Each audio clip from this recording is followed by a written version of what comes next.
Ambrosius, did you know that I am infamously famous for not being able to read books, specifically like the quest manual, and that I sometimes miss really obvious and easy things?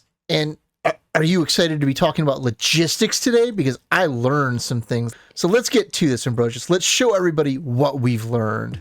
Hello everybody, I'm Martin. Welcome to another episode of Statech Industry. And as you can see, I have very marginally cleaned up my lawn base. The most important part here is the chests are all gone because I have figured out some things that I missed. I don't know, some really obvious things in the quest book right at the beginning. You know, in the getting started chapter, over here on the left side, both the drawer stuff up here and the Tom Simple storage mod down here, specifically the Tom Simple storage stuff. I probably should have looked into that sooner, but some of this I wouldn't have been able to do without having made the blast furnace last episode, because we needed to be able to make the item pipes, which we did not have previously, to be able to pass items around between our machines. So we probably should discuss those first, eh? So if we come back into the backways back here, we will get over to this stuff shortly. You'll see that I have the steam pipes still hooked up to the coke ovens as well as the blast furnace. I, however, have made some changes, and you can sort of see it with the pipes down under it.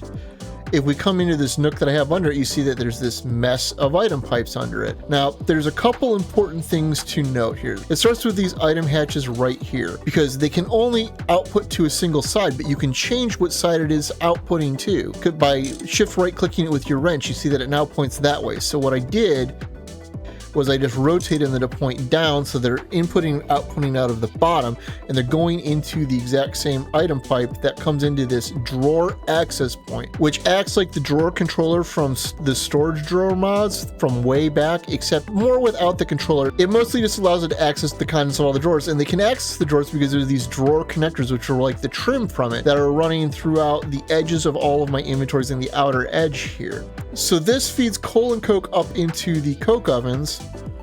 And over here, we're repeating the same with steel and steel dust. You'll notice that these specifically are set to input and output, because anytime you set up one of these pipes, you can right click which ways you want to have them connect, as well as make it point in the correct direction. But also you need to right click with an empty hand to pull up an item filter, which is now empty, because I don't actually have this set up properly because I ran out of coal quite a while ago. Probably would have helped if I'd shown you the steel one instead. So steel and uncooked steel dust over here, which both come in and out of the drawers, but because these also have to be set up, we have the steel ingot here and the steel dust over here. So things don't really get mixed up in the network that way. So aside from having a complete and utter lack of any and all coal right now, we have steel production pretty much under control, as well as coke. The creosote, however, we are starting to run out of, because I keep having to destroy the machines that I put creosote into to move them around while I was figuring out other stuff. Because the meat of today's episode is actually Tom Simple storage, which is sort of like a light version of applied energistics that requires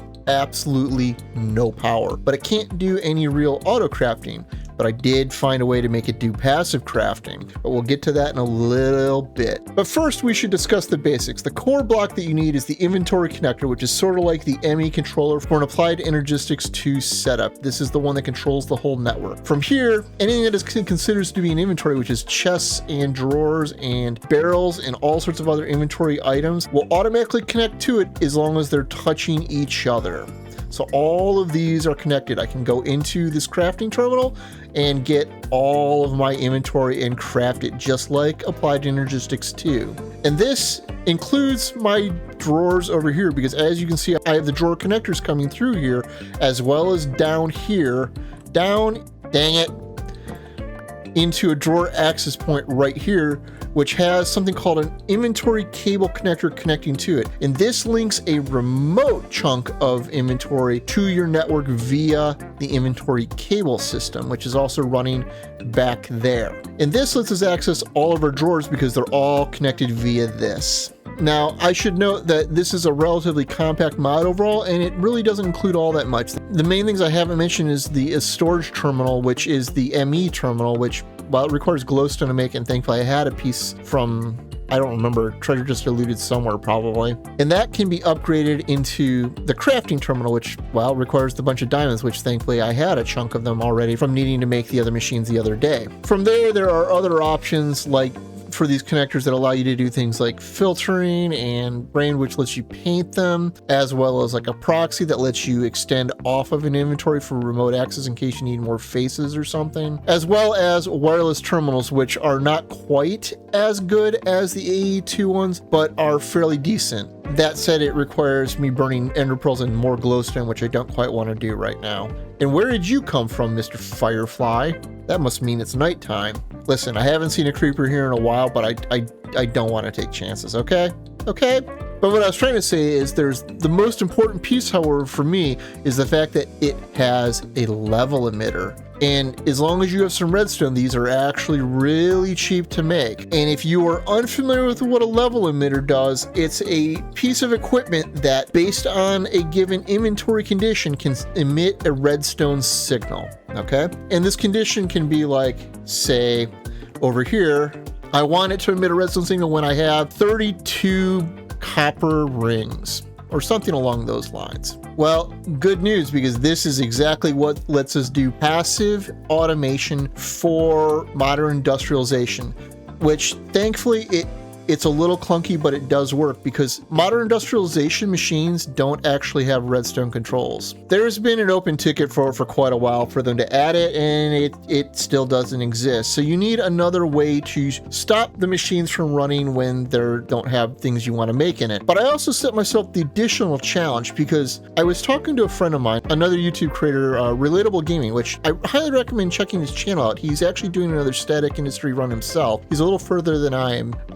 There should be a card in the corner that you can go click if you want to go check them out. If not, it'll be in the description. But we were talking about it, and he said like the accepted usual way for doing auto crafting in static industry is make one machine per material type per thing you want to automate. So if I wanted to make the rings, I need one machine to do copper, one machine to do bronze, one machine to do steel, etc., etc., etc. Well, that's not good enough for me. I prefer time versus resources and materials and stuff like that. So I would prefer to do it with a single assembly line, and that so far is what I have accomplished. And I was able to do it with the level emitters combined with these basic inventory hoppers from Tom Simple Storage, because these let you extract materials from your storage network, and you can right click it with an item to set the filter that you want to have it extract. The problem is you would need one of these on each side, and there's only a limited number of sides that you can put things into, except there is the machine extender from Modern Dynamics, which also would have required steel. So it's a good thing we got here. But if we come in here and look at this,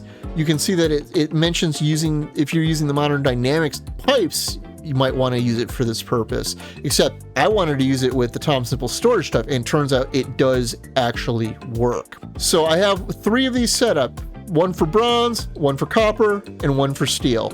I have 3 level emitters sitting next to each of them to turn them off when we get 32 bronze bolts, copper, or steel up here. You can change the settings that you want, but this should be good enough for me. There is one other step we had to do to make this actually work without burning a ton of extra materials. And that was come inside these cutting machines, and you see it says capacity 1. You can increase and decrease that with the mouse wheel, and it defaults to 64, but if we set it to 1 here, it can only put 1 ingot at a time in. And same here, if we set it to capacity 2, because that's how many, anytime you put an ingot here, you get 2 rods. Well, we don't want it making more. We want to be able to toss another ingot in here, and we want to take one of those rods and put it into this cutting machine, but we don't want it to make more until it's out. I found this one out the hard way and burned through like an extra 14 ingots of steel that I didn't really need to use up, but it's solved now, and this all works. Now, I should note that getting this figured out took quite a bit of effort because I was trying to figure out how to do this without wasting very many materials to do this, and it took a while to realize I could use the level emitters on the Tom's basic inventory hoppers. But I went through a bunch of things and found out how a lot of these weirder parts work. For starters, you can't use things like the item pipes. While they will connect to a chest, if you put the basic inventory hopper on it, it does not work. Like, we can even set this to try to receive, and it never actually connects to the hopper. The other thing is the hopper must be aimed at an inventory. If we were to do this and move the chest and put this down, followed by the chest, you notice that the chest is not actually connected. It needs this box connecting it.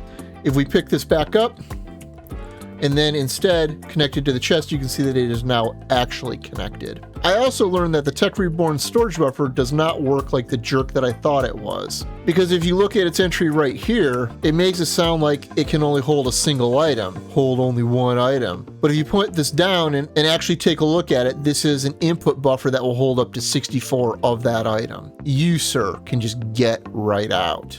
I also learned that the Modern Dynamics machine extenders must be placed on top of the machines. There's no other way to directly link it to a machine to tell it that it belongs to that machine other than it being very specifically sited. So they have to be in vertical columns above it, which is going to cause me issues when I go to lay other things out later, but I'll have to move things around with pipes in this room probably instead once I start adding more of these machines and start needing larger batteries of emitters and basic item hoppers. But that's next week Ard's problem. Anyhow, the whole point of doing this was to allow me to basically keep a whole bunch of the basic modern industrialization materials on passive construction so that I don't have to keep making them every time I need to make a gear or a rotor blade or something. They'll just have a stock of them sitting in my inventory accessible from that crafting terminal. No, this stack of chests is not going to stay here. I just needed to put stuff down somewhere just to test with and make a temporary base for it. We do need a proper storage area that isn't just going to be a pile of junk chests somewhere.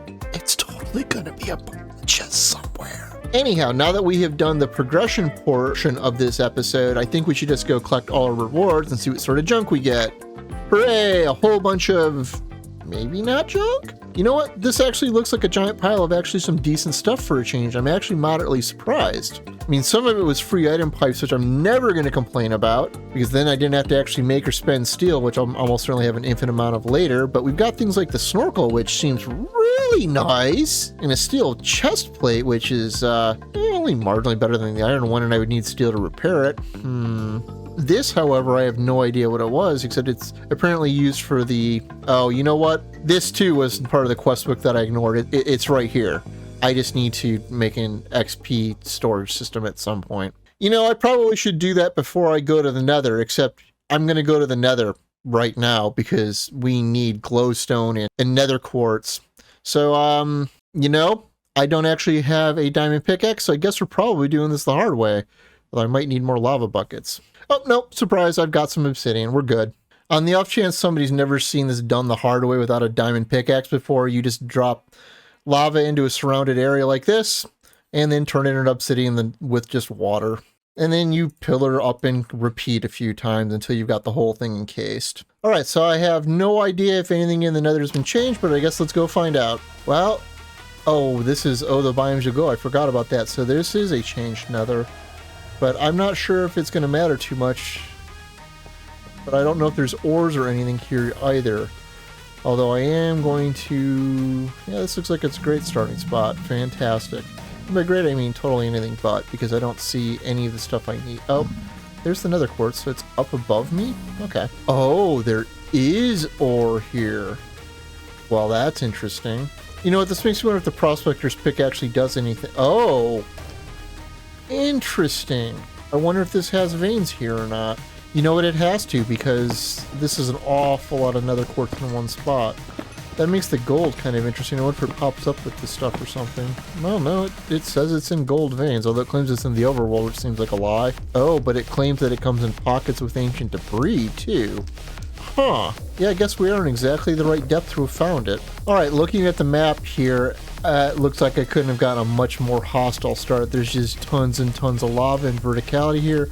I'm probably going to have to come back with a hammer and start just going nuts. Cinnabar ore, huh? It's weird that it shows that up on the map. But I'm not going to complain if it's going to cheat and tell me some of this stuff. But yeah, I need better tools, but this at least tells me that it hasn't changed all that much, and that my starting location seems to be pretty awful without flight. I did, however, find a decent pocket of glowstone over here, and between that and the more or less infinite nether quartz right near my portal, I'm going to chalk this up mostly as a win for now. Oh, but I did find something interesting, because in all that brimstone that nether quartz is buried in, we can get brim powder, which lets us make the boric lantern, which is pretty nice looking. That's tempting. I do kind of like these cage lights from Catwalks, though, too. I'm going to have to think about this one, because those might have some interesting, decent uses, and they're also relatively cheap to make. Anyhow, if you found this episode interesting and entertaining, please consider liking or subscribing if you're new. As always, I'm Ard. Thank you for watching and have a nice day.